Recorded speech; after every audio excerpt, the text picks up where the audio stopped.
Salut la compagnie, on se retrouve aujourd'hui pour ce qui aurait pu être une blague du 1er avril, mais ce n'est pas le cas, pour parler de Dragon Ball, et surtout de la perception de Dragon Ball Daima aux États-Unis.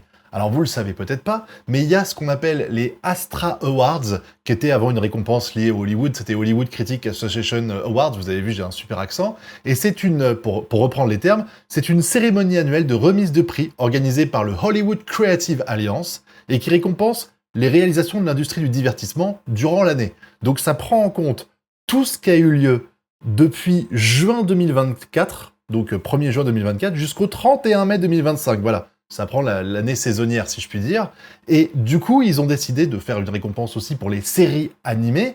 Et parmi les séries animées qui avaient été nommées, il y a notamment, alors, Dan Dadan, Dragon Ball Daima, Fire Force saison 3, Lazarus, j'ai été surpris de voir ça, et la saison 2 de Solo Leveling, ainsi que la saison 2 des carnets de l'apothicaire. Alors pour commencer, je trouve qu'il y a des choses qui sont un petit peu douteuses dans cette liste, mais ça va être intéressant d'en reparler après. Mais déjà, je suis assez surpris. Alors je sais que c'est quelque chose qui n'est pas du tout objectif en général. On essaie de l'être un maximum, mais on peut pas vraiment l'être, puisque c'est au jugé de chaque personne. Si on peut avoir un animé qui est dans cette liste-là, je suis sûr que si vous aviez fait une liste de 5-6 animés, vous auriez pas mis ces 5-6-là. On est tous un petit peu différents. Et la récompense a été attribuée, je vous le donne en mille, à Dragon Ball Daima, qui est donc considéré par ces critiques d'Hollywood comme le meilleur animé qui est sorti entre juin 2024 et mai 2025.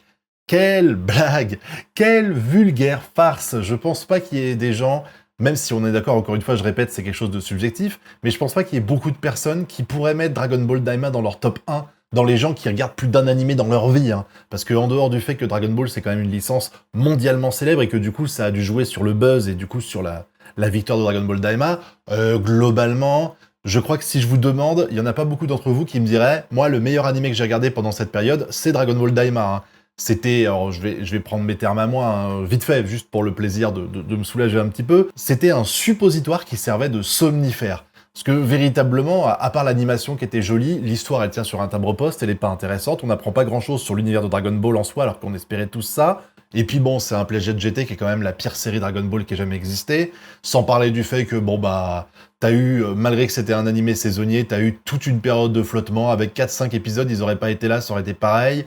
Non mais vraiment, c'était... Je vais pas refaire le procès Dragon Ball Daima, mais c'est vrai qu'en dehors de l'aspect visuel qui était intéressant, et de 2-3 petites blagues sur 25 épisodes, je crois, ou 20, c'est normal qu'il y ait 2-3 choses qui fassent mouche, hein. Tu peux pas faire un échec cuisant sur 20 fois 20 minutes d'épisode, faut bien qu'il y ait 2-3 trucs quand même qui soient sympas, mais globalement, c'est quand même pour moi un putain d'échec Dragon Ball Daima. Vraiment, c'est une méga déception. Évidemment pas autant que Dragon Ball GT, mais quand même... c'est pas mal. Et pour avoir vu des gens qui ont fait des sites qui permettent de sonder un petit peu l'avis des gens sur le classement qu'ils ont mis pour les différentes séries, Dragon Ball Daima est très très bas dans le classement. En général, il est rarement devant Super et il est quasiment tout le temps devant GT, mais il est toujours à l'avant-dernière, avant-avant-dernière place. C'est-à-dire que les gens mettent Dragon Ball Z dans les 2 premières places. T'as même Dragon Ball Z Kai, ça m'a surpris de le voir aussi haut, mais clairement Daima ils le mettent aux fraises parce que... c'était une chienlit pas possible. Et là, le voir premier, c'est un peu surprenant, surtout que même dans les concurrents directs, je trouve qu'il y avait des animés qui étaient plus rafraîchissants et plus agréables, que ce soit avec Dan Dadan, la saison 2 de Solo Leveling, même les carnets de l'apothicaire, c'était cool, franchement, même si je le mettrais peut-être pas devant. Bon, la présence de Fire Force me tue un peu, mais ce qui me tue surtout, c'est de voir cette liste, parce que quand il y a Fire Force saison 3, qui est aussi un suppositoire qui sert de somnifère, hein, c'est assez incroyable de voir à quel point je m'emmerde devant, mais quand il y a Fire Force et Lazarus qui est sympa, moi j'aime beaucoup, mais c'est quand même assez atypique, et surtout ces 2 animés qui viennent d'arriver. Donc s'ils viennent d'arriver ces 2-là, pourquoi tu nommes pas To Be Heroic, qui est incroyable?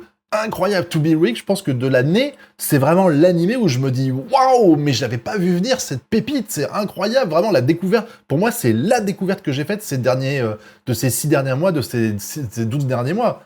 Incroyable, To Be Heroic, je vous invite à tous regarder To Be Heroic. J'en parle 2 secondes, mais le concept, c'est dans un monde dans lequel il y a des héros, et en fait, le pouvoir des héros, il dépend en fait de leurs fans. C'est-à-dire que plus ils ont de fans, plus leur pouvoir est puissant, et les fans dictent un peu les pouvoirs. C'est-à-dire que si les fans, ils estiment que t'es super rapide, eh ben, tu vas avoir un pouvoir de rapidité. Par exemple, donc il y a toute une histoire de communication, genre il faut faire en sorte que les gens t'aiment bien et qu'ils t'aiment pour telle raison, pour que tu puisses avoir ce pouvoir-là, et il y a tout un délire parce que vous allez changer, je veux pas spoiler parce que ça serait trop bien et ce serait dommage de vous spoiler, mais en gros, on va suivre plein de héros différents qui sont tous vraiment atypiques et qui ont tous un background, un bagage très différent, et toutes les histoires sont reliées entre elles. Pour l'instant, on est à l'épisode 10, je crois, et vraiment, j'ai rarement vécu un truc aussi incroyable de ma vie, donc franchement, regardez To Be Hero X, c'est vraiment un banger absolu, hein, je tiens à le dire. Il n'est pas dans cette liste, et ça, c'est honteux de pas le mettre dans cette liste-là, mais il y en a d'autres qui sont sortis pendant la même période, enfin entre juin 2024 et mai 2025, et qui devraient être dedans.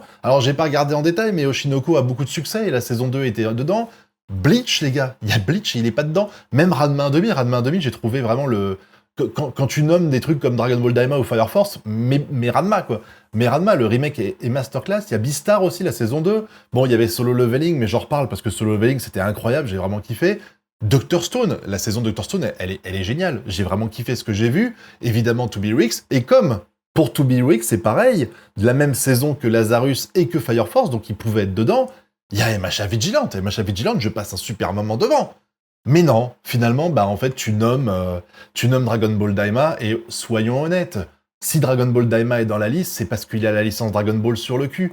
Donc forcément, les gens, ils ont déjà un a priori positif, genre waouh, c'est mondialement connu, la Toei a mis les petits plats dans les grands, l'animation est belle et tout, mais clairement, j'ai l'impression que c'est des... J'ai du mal à croire que les gens qui ont voté, ils ont regardé ne serait-ce que les 6 séries qui ont été nommées dedans.